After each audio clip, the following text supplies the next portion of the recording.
Well, a very good morning to you and many thanks for making time or tuning in this particular morning, it being the very first day of May 2026, a day commemorated as a Labor Day across the globe, a day meant to, of course, celebrate and address the plight of workers here in the country. And by the way, for the very first time, these particular celebrations have been, or rather, are being hosted outside the capital, and to be specific, being held in Vihiga County.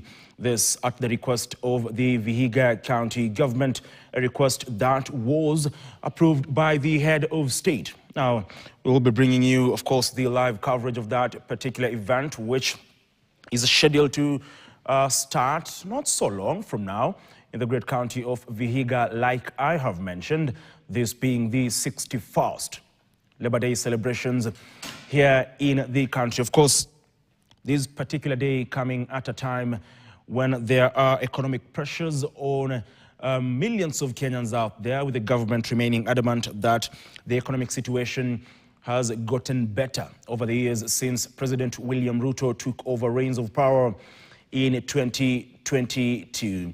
Now, of course, like we all know, the most important thing that workers will be waiting for today will be the announcement of the wage increment by the head of state. Remember last year during the Labor Day celebrations right here in Nairobi at the Uhuru Gardens, President William Ruto announced a 6% wage increment for all workers, meaning that each and every worker would get around 400 shillings, a raise rather of between 460 shillings to around 2,000 Kenya shillings. But this time around, there seems to be a lot of push and pull in regards to the wage increment, because according to the Secretary General of KOTU, that is Mr. Francis Atwoli, the workers here in the country do want a significant salary increment of around 23%. And they propose that President William Ruto should take that into consideration and announce that particular wage increment. But that is only part of the workers, because the Federation of Kenya Employers yesterday did warn against any wage increment, saying that with the economic pressures that we are witnessing, not only here in the country, but also across the globe, then it would be not be a good idea to have a increment increment this year. In fact, they are calling on the government to curb, if at all there was to be any increment, they should cap it at 5%. Remember, like I said earlier on, last year, the president announced a 6% wage increment. That has always been the number. It's between 6 to 7. But now, this year, the workers represented by Francis Atwoli do say they want a salary increment of 23%. We'll wait and see whether President William Ruto will be, of course, heeding to their call or not, and whether, if he will not heed to the call of employers and employees rather, whether he will indeed heed to the call of employers as they decry the economic situation here in the country. And they say this is a situation that is being witnessed across the globe, and so the government should, of course, just wait before announcing that particular labor increment. And of course, the live pictures that you are seeing on your screen right now are images from Vihiga County, where those particular celebrations are being held. Like I said, President William Ruto will be headlining today's celebrations, and of course attended by thousands of laborers or workers here in the country. Remember, thousands of Kenyans already started streaming into that particular venue as early as 5 a.m. this particular morning. So we'll be following up on the developments in Vihiga County. We'll be speaking to our reporters who are on the ground in regards to that particular event and the expectation of workers across the country. What exactly are they agitating for? How are their working conditions? And what is expected in President William Ruto's address today during that particular event. Remember, this particular day aims to address crucial issues, among them the contribution of workers into, of course, the national conversation, the workers' rights, their working conditions, labor policies, as well as economic issues. And the issue of, the economy is top among the concern of many, or rather millions of workers or laborers here in the country amid the worsening economic situation. So their eyes will be on the head of state, because they argue that there has been increased taxation, but the pay remains the same. That is why they are agitating for the 23% wage increment. But this amid the pushback from the employers here in the country, who argue about high taxation that they face, as well as employers, the operating costs and closures. Remember, we have seen a host of companies here in the country close down due to some argue the cost of doing business, issues to do with taxation. And remember, the head of state, while campaigning to be elected as the President of the Republic of Kenya, did allude to addressing the plight of the common man. The Kenyans are the lowest grade of life, and that includes, in his own words, the mama mbogas, the border riders. And he talked about productivity being a very crucial concern for him, and something that he will prioritize in his administration. But some argue that he has fallen short of that particular pledge, with a Kotu Secretary General, that is Francis Atwoli, arguing that we cannot talk about productivity when workers cannot afford to live. In fact, he says the cost of living no longer walks, but it runs.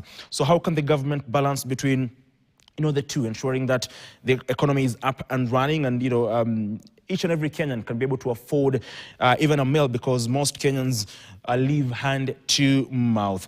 Now, the current minimum wages for various laborers or workers here in the country, mostly those in the informal sector, ranges between 15,000 to around 35,000, and they argue that with the taxation, with the cost of living, which is ever rising and has been on the rise for some time now, they need a high increment. That is to be able to make sure that they can sustain not only their livelihoods, but also be able to, provide the much needed support for their families and their loved ones. Remember, like the Kotu Secretary General alluded to, or rather has been mentioning, is the fact that most of these workers do have a lot on their hand. They have to feed their families, they have to, clothe their families, they have to pay school fees, and that is why there is need for the government to ensure that there is a reasonable increase in their salaries. But of course, the Federation of Kenyan Employers Chief Executive Officer, that is Jacqueline Mugo, argues that many small, medium enterprises are facing mounting pressures, which includes restructuring and closures. They also, of course, flagged delays in VAT refunds, which she argues is hurting cash flows.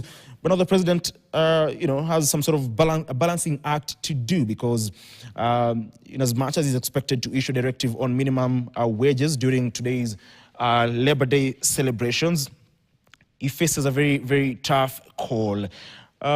Just to, of course, mention again, this year's Labor Day celebrations in line with the ILO global theme, notes that this year's celebrations is aimed at ensuring a healthy psychological working environment. Remember, one of the things that has been of great concern, not just here in the country, but across the globe, is the issue of the mental health of many workers.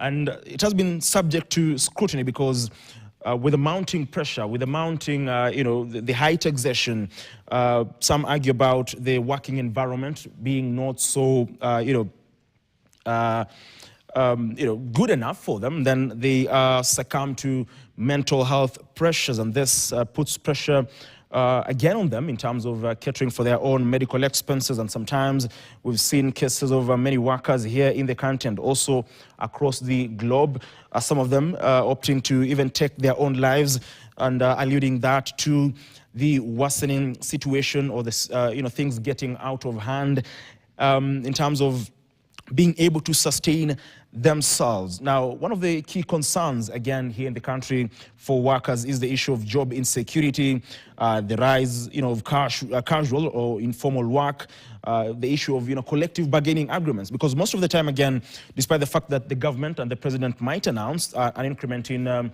wages, some of the employers do not actually, implement that, and they do not see to it that the workers who they have employed do indeed get that particular increment. Now, of course, again, the Secretary General of KOTU, that is Francis Atwoli, has been on the front line in trying to ensure that these issues are addressed. And of course, he talked about the issue of violations in terms of the collective bargaining agreements signed between the government and various workers' unions. And the worrying issue here is the lack of commitment to these collective bargaining agreements, something that is, some argue, is an invitation to industrial unrest. So we'll be waiting to see whether, the president will indeed issue that particular increment, and whether employers will align with it and ensure that it is fully implemented. But as well, apart from that, whether the president will address the crucial issues, apart from the issue of, wage increment, the key issues that are affecting millions of workers here in the country. Of course, this particular morning, I'll be joined in not so long by Dr. Peter Mbai, who is the Secretary of Economic Affairs within the DCP party, which is led by former Deputy President Rigathi Gachagua. Of course, he is here to help us make sense of today's celebrations and the expectation of workers, as well as the economic situation here in the country. Very good morning to you, sir. Good morning to you. Many thanks for making time. Very well. Thank you so much for having me. Very well. Very much. Now, Dr. Mbai, one of the key concerns today is the issue of, the wage increment and the economic situation. You, of course, are an expert in that particular front, and workers do say they want 23% salary increment or wage increment